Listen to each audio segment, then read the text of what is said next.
My name is Daniel, and I was 13 when this happened. My parents and I had gone to visit my uncle's house in the countryside. He lived in this quaint old house surrounded by acres of farmland, the kind of place where you would hear crickets chirping all night and see stars so bright it felt like they were just above your head. I had no idea that everything was about to change. It was the second night of our visit. After dinner, my two cousins and I decided to play hide and seek. My uncle's farm was massive, with open fields, a barn, and a dirt road leading to a patch of trees that marked the start of a forest. When it was my turn to seek, I covered my eyes and counted to 20, trying not to peek at both of my cousins. Once I finished counted, I shouted, "Ready or not, here I come." And I started to search for them. I looked behind the barn, inside a haystack, and even around the tractor, but I couldn't find them. Their hiding spots were too good. After a while, I started walking down towards the dirt road that led to the forest.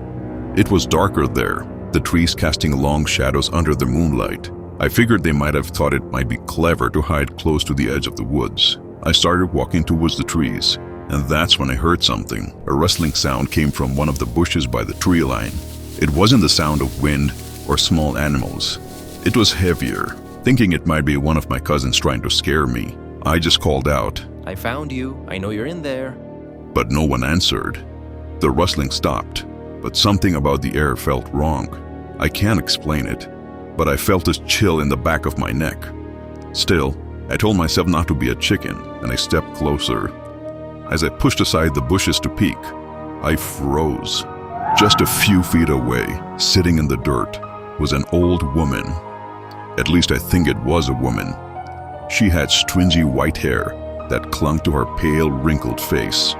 Her eyes were sunken, staring at me without even blinking. She was wearing a torn, dirty dress. But that wasn't the horrifying part. The worst part was that she had no legs. Her entire body ended abruptly at the waist. Yet she sat comfortably, perfectly balanced, as if it was the most natural thing in the world.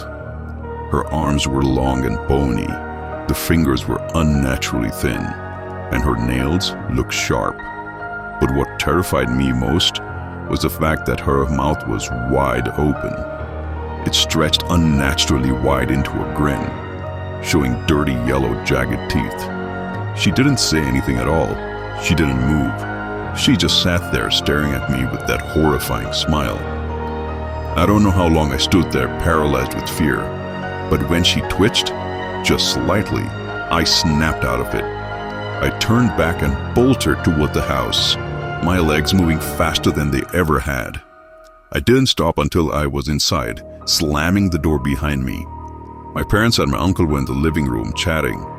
They looked at me with a confused expression, and my mom even asked what had happened. I couldn't speak. I just shook my head and muttered something about being tired before running up to my room. That night, as I laid in bed, I couldn't stop thinking about what I'd seen. I told myself it was just my imagination, but deep down, I knew it wasn't. Out of curiosity, I got up and peeked out of my bedroom window, which had a clear view of the forest. Everything looked normal, no sign of her. But just as I was about to turn away, I saw something, or someone, standing right at the edge of the trees. It was hard to tell in the dark, but it looked like a figure, tall, almost blending into the shadows. I blinked and it was gone. I didn't sleep much that night, and the next morning, I told my cousins about it. They laughed at first, thinking that I was just trying to scare them. But when they saw how serious I was, their laughter faded. My uncle heard us and warned us never to go near that forest. He said that the locals believed that it was cursed, but he didn't exactly explain why. I never went near those trees again. Even now, years later, I can't forget her face, or even that grin. Sometimes, I wonder what would have happened if I didn't run away. But honestly, I'm just glad that I didn't stick around to find out.